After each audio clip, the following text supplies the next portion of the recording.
உலகெங்கும் வாழும் தமிழ் சொந்தங்கள் அனைவருக்கும் அன்பான வணக்கம். கந்தர் அலங்காரத்தினுடைய ஒவ்வொரு பாடலையும் சிந்தனை செய்து கொண்டு வருகின்றோம். அந்த வகையில் இன்றைக்கு கந்தர் அலங்காரத்தினுடைய 6வது பாடல், பெரும் பை புனத்தினுள் சிறு ஏனல் காக்கின்ற பேதை கொங்கை விரும்பும் குமரனை மெய் அன்பினால் மெல்ல மெல்ல உள்ள அரும்பும் தனி பரம ஆனந்தம் தித்தித்து அறிந்த அன்றே கரும்பும் துவர்த்து செம்தேனும் புளித்து அறக்கைத்ததுவே என்பது அருணகிரிநாதர் அருளி செய்திருக்கக்கூடிய 6வது கந்தர் அலங்கார பாடல். வரிக்கு வரியான விளக்கத்தை பார்க்கலாம். இந்த கந்தர் அலங்கார பாடலிலே அருணகிரிநாதர் இறைவனுடைய கருணை, அந்த பேரானந்தம் எத்தன்மை வாய்ந்தது என்பதை குறிப்பிட்டு சொல்லுகின்றார். பெரும் பை புனத்தினுள் சிறு ஏனல் காக்கின்ற பேதை கொங்கை விரும்பும் குமரனை. பெரும் பை புனம் என்று சொல்லுகின்றார். அப்படி என்றால் என்ன? பசுமை நிறைந்த பெரிய அந்த திணை விதைக்கப்பட்டிருக்கக்கூடிய அந்த வயல்வெளிகள் இருக்கிறதே, அந்த வயல்வெளிகளை, சிறு ஏனல் என்றால் சின்னஞ்சிறிய திணை, கம்பு போன்ற தானியங்கள் விதைக்கப்பட்டிருக்கக்கூடிய அந்த பசுமையான பெரிய வயல்களை காக்கக்கூடியவள் பேதை. யார் அந்த பேதை? வள்ளி பிராட்டி. அந்த வள்ளியை விரும்பக்கூடியவன் இந்த குமரன். இந்த குமரனை நம்ம எப்படி வழிபடணும்னு அடுத்து சொல்கிறார் பாருங்க.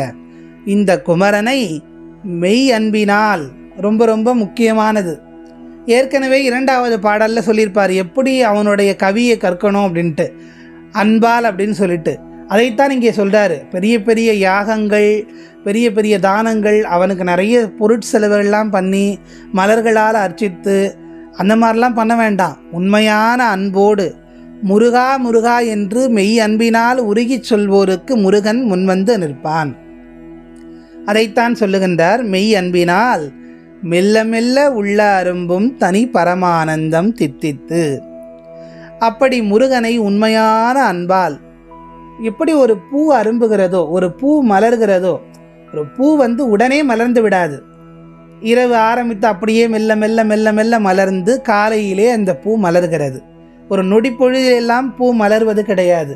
அதுபோல் கொஞ்சம் கொஞ்சமாக நம்ம முருகனை நம்முடைய மெய் அன்பினால் உள்ளத்திலே நினைக்க நினைக்க நினைக்க, அது எப்படி ஒரு பூ மலர்ந்தோனே எப்படி நமக்கு மகிழ்ச்சியை கொடுக்குமோ, அதுபோல் அந்த முருகன் நம்முடைய உள்ளத்திலே எழுந்தவுடன் நமக்கு பெரிய பரம ஆனந்தம் கிடைத்து விடுகிறது என்று சொல்லுகின்றார் அருணகிரிநாதர். அப்படி அவனை கொஞ்சம் கொஞ்சமாக நினைக்க, முழுசாக நினச்சா எப்படிப்பட்ட ஆனந்தம் கிடைக்கும் யோசிச்சு பாருங்க.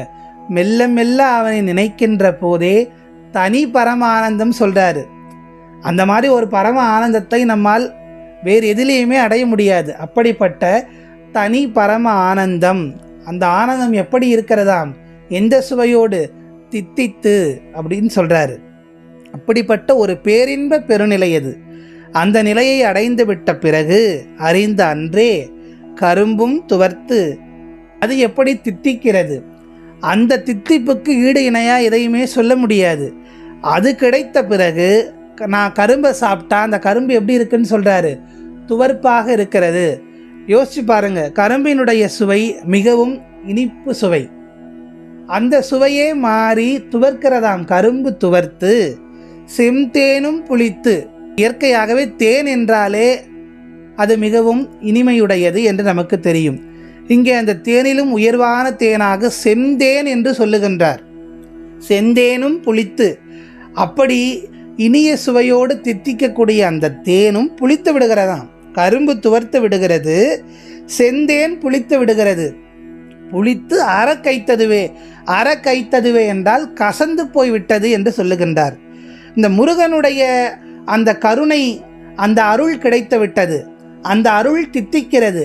அந்த தித்திப்புக்கு அடுத்து எதை உண்டாலும், எந்த விதமான ஒரு இன்பம் வந்தாலும் அது எனக்கு கசப்பாகத்தான் தெரிகிறது என்று அருணகிரிநாதர் சொல்லுகின்றார். அந்த வகையில் முருகனுடைய அருள், முருகனுடைய பேரின்ப பெருநிலை, அவனுடைய கருணை எத்தனை உயர்வானது, எவ்வளவு சிறப்பு வாய்ந்தது என்பதை இங்கே ஓமையாக இந்த பொருட்களை எல்லாம் சுட்டிக்காட்டி சொல்லுகின்றார். நினைத்து பாருங்கள். இதை ரொம்ப எளிதாக புரிந்து கொள்ளலாம். நம்ம வீட்டில் நிறைய இனிப்புகள் இருக்குதுன்னு வச்சுக்கோங்க. அல்வா இருக்குது, மைசூர் பாக்கு இருக்குது, லட்டுலாம் இருக்குதுன்னு வச்சுக்கோங்களேன். லட்டை சாப்பிட்றோம், மைசூர் பாக்கை சாப்பிட்றோம். சாப்பிட்டு முடிச்சுட்டு ரொம்ப இதெல்லாம் இனிப்பு சுவையுடையது, இதை சாப்பிட்டு முடிச்சுட்டு உடனே ஒரு டீயோ காஃபியோ குடிக்கிறோன்னு வச்சுக்கோங்க. அந்த காஃபியிலோ டீயிலோ போட்ட சர்க்கரை நமக்கு தெரியாது, அந்த இனிப்பு சுவை நமக்கு உணர முடியாது. அது போல தான், ஏன்னா நாம் சாப்பிட்டோம் இல்லையா இனிப்பு பலகாரம், அதனுடைய சுவை தான் மேலோங்கி இருக்கிறது.